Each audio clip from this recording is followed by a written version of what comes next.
Imaginemos por un segundo ese peso físico en el pecho, la falta de aire cada vez que suena el teléfono o esa ansiedad silenciosa que inunda la habitación a las 3 de la mañana.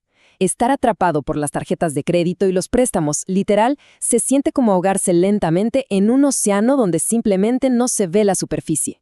Bienvenidos a este análisis a fondo. Hoy vamos a desmantelar esa prisión mental con una explicación matemática clara y contundente para recuperar la tranquilidad financiera de una vez por todas.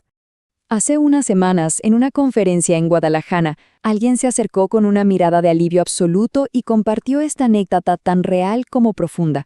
Acumulé tanta deuda que no podía dormir, pero ahora por fin puedo dormir. Y esto nos prueba algo absolutamente fundamental. Escapar de este abismo oscuro no es una fantasía, es una realidad completamente alcanzable, porque no se trata solo de borrar números en una pantalla, se trata de recuperar el derecho humano más básico, la paz mental y la capacidad de cerrar los ojos de noche sin temor. Sección 1. Las raíces psicológicas de la deuda. Pero, a ver, antes de hablar de matemáticas puras, tenemos que entender qué es realmente una deuda. Endeudarse es, en esencia, pedirle prestado al trabajo de nuestro futuro para traer un beneficio al presente. Y ese viajecito en el tiempo tiene un costo brutal llamado interés. Y aquí nos enfrentamos a un espejo. ¿Quién lleva realmente el volante? La inercia de la vida diaria y la gratificación instantánea a menudo nos llevan por caminos que nadie quiere simplemente porque dejamos que las emociones dicten cada transacción en lugar de la lógica. Entonces, la gran pregunta es, ¿controlamos nuestro dinero o el dinero nos controla a nosotros? La verdad es que existen patrones destructivos clarísimos. Compramos pasivos que pierden valor en segundos. Intentamos llenar vacíos emocionales o curar la ansiedad pasando una tarjeta por una terminal. Cedemos a la presión social para impresionar a personas que, francamente, ni siquiera importan. Y todo esto ocurre en la total oscuridad, operando sin un presupuesto mensual. Así que la verdadera educación financiera comienza con algo muy íntimo: entender nuestra propia psicología. Sección 2. Enfrentando la realidad financiera.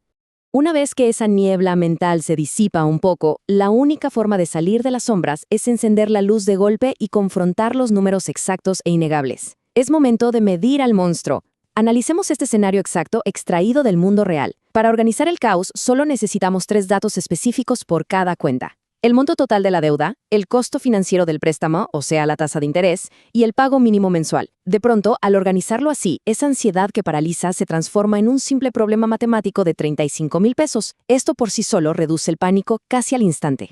Entonces, el punto crucial aquí es entender cómo funciona el famoso pago mínimo. Es, sin la menor duda, una de las trampas más peligrosas de todo el sistema financiero. Claro, permite mantener el crédito vivo, pero condena al saldo restante a acumular intereses extraordinariamente altos. Hacer solo el pago mínimo por pura inercia puede llevarnos a pagar casi el doble del monto original a largo plazo. Es literalmente una hemorragia financiera silenciosa. Sección 3. El método bola de nieve. Ya que entendemos al enemigo, es hora de atacarlo con una estrategia que genera un impulso psicológico y una motivación emocional sencillamente arrolladora. Con este método, ignoramos las tasas de interés por un momento. Alineamos los objetivos del más pequeño al más grande. Mantenemos a raya las cuentas grandes haciendo solo el pago mínimo. Y luego, lanzamos todo el dinero extra disponible como un misil contra la deuda más pequeña. Cuando esa primera cuenta desaparece, el cerebro recibe una inyección masiva de dopamina. Esas pequeñas y rápidas victorias son las que forjan la disciplina necesaria para continuar la batalla. Sección 4. El método avalancha. Ahora, cambiamos de marcha hacia un tono mucho más analítico. El método avalancha es el arma definitiva para la eficiencia matemática absoluta y un ahorro brutal en intereses. El contraste aquí es muy directo. El tamaño de la deuda da igual. Lo que importa es la toxicidad de la tasa de interés. Así que ordenamos de mayor a menor costo porcentual. Se hacen los pagos mínimos en general, sí, pero toda la fuerza financiera se dirige a la deuda más cara. Esto está diseñado estratégicamente para detener la hemorragia justo donde más duele. Y esto ilustra de manera brillante la enorme diferencia al aplicar el esfuerzo en nuestro ejemplo de 35,000 pesos de deuda total. Al aportar un pago extra mensual, miremos los resultados. La bola de nieve requiere 21 meses y un pago total altísimo. Sin embargo, la avalancha elimina exactamente la misma deuda en solo 18 meses, reduciendo drásticamente la cantidad de dinero total entregada al banco. 7,741 pesos. Ese es el ahorro matemático exacto, contante y sonante, al elegir la frialdad matemática de la avalancha sobre la emoción de la bola de nieve en este escenario específico. Es tiempo y capital que se queda en casa para construir patrimonio en lugar de enriquecer a una institución financiera. Sección 5. Las consecuencias de ignorar la deuda. Pero, ¿qué pasa si el miedo simplemente paraliza la acción? Las realidades de esconder la cabeza en la arena son duras, muy severas y totalmente tangibles. Para dar contexto, basándonos en el artículo 17 de la Constitución en México, es cierto que las deudas de carácter puramente civil no llevan a prisión, pero la destrucción del patrimonio es inminente. Los intereses se multiplican sin control, el historial crediticio queda hecho pedazos, las llamadas de cobranza se vuelven un tormento psicológico exhaustivo, y en casos de montos grandes, las propiedades obtenidas con tanto esfuerzo pueden llegar a ser embargadas. Sección 6. Negociando con el banco. A pesar de ese panorama tan oscuro, hay un salvavidas. Si las matemáticas de los ingresos simplemente no dan, existe una herramienta poderosa como último recurso: la renegociación. Hay que entender que las instituciones bancarias comprenden el riesgo de prestar dinero y, francamente, siempre van a preferir recuperar una parte del capital a no recuperar absolutamente nada. Existen estructuras alternativas de pago.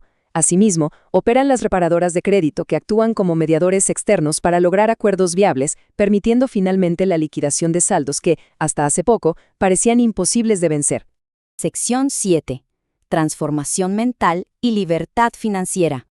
A lo largo de este análisis hemos atravesado la psicología, la matemática y hasta las estrategias de emergencia. Pero ojo, el objetivo final no es simplemente borrar unos números de un papel. Se trata de una transformación mucho más profunda que garantice una liberación definitiva de la ansiedad. Y por eso esta reflexión es monumental. Si el comportamiento no cambia, el ciclo destructivo simplemente se repetirá. Podemos pagar absolutamente todo, quedar en ceros, pero si mantenemos los mismos hábitos y la misma falta de control emocional, la caída al abismo está garantizada. El triunfo final requiere una disciplina férrea y verdadera educación financiera para proteger nuestra paz mental de por vida. Dejando esta reflexión final en el aire, ¿cuál es ese primer paso que daremos hoy para transformar por completo nuestra realidad financiera?